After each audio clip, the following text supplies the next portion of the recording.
মাটি থেকে তৈরি হচ্ছে খাঁটি লবণ। অবাক হচ্ছেন? পিরোজপুরের ডুবি গ্রামে 50 বছর ধরে অসম্ভবকে সম্ভব করা হচ্ছে।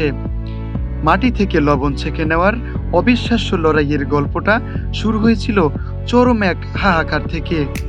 মাটির সাথে পানি মিশিয়ে জাল দিয়েই তৈরি হচ্ছে লবণ।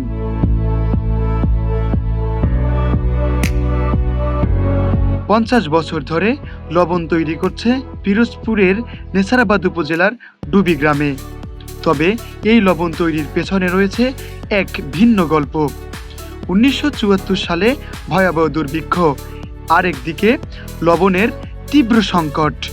ঠিক তখনই জালকাঠির লবণ পরিশোধনাগার কারখানার আশেপাশে পড়ে থাকা লবণ মিশ্রিত মাটি সংগ্রহ করে তা থেকেই লবণ তৈরির উদ্যোগ নেন পিরোজপুরের নেছারাবাদ উপজেলার ডুবি গ্রামের এক বাসিন্দা।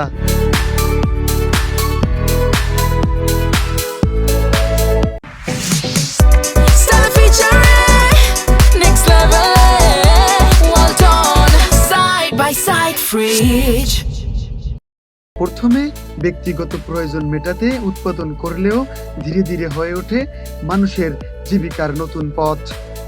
চট্টগ্রাম থেকে আনা লবণ মিশ্রিত মাটি টাঙ্কিতে পানির সঙ্গে মেশানো হয়। তারপরে সেই মিশ্রণ ছোট ছোট চৌকাছায় রেখে কিছুক্ষণ অপেক্ষা করা হয়, যাতে মাটির ভেতরের লবণ পানির সাথে মিশে যায়। পরে লবণাক্ত পানি আলাদা করে বড় চুলায় জাল দেওয়া হয়।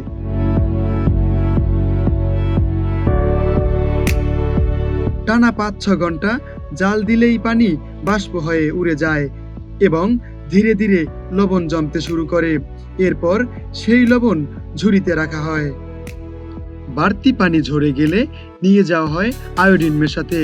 আয়োডিন মিশিয়ে প্যাকেটজাত করে বাজারে পাঠানো হয় লবণ। এখন ডুবি গ্রামের ঘরে ঘরে গড়ে উঠেছে এই ছোট ছোট লবণ উৎপাদন কেন্দ্র। প্রতিদিন ভোর 4টা থেকেই এই কর্মযজ্ঞ চলে সন্ধ্যা 7টা পর্যন্ত। এসব কারখানায় কাজ করেন স্থানীয়রা। তবে দুঃখের বিষয় হলো, এত হাড় ভাঙা খাটুনির পরেও প্রতি কেজিতে শ্রমিকরা পান মাত্র 1.5 টাকা।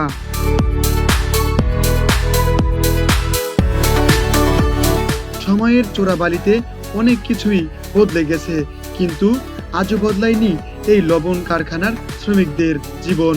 তবুও ডুবি গ্রামের মানুষরা আজও ধরে রেখেছেন দুর্ভিক্ষের সময়ের জন্ম নেওয়া এই মাটি থেকে লবণ তৈরির অনন্য ঐতিহ্য।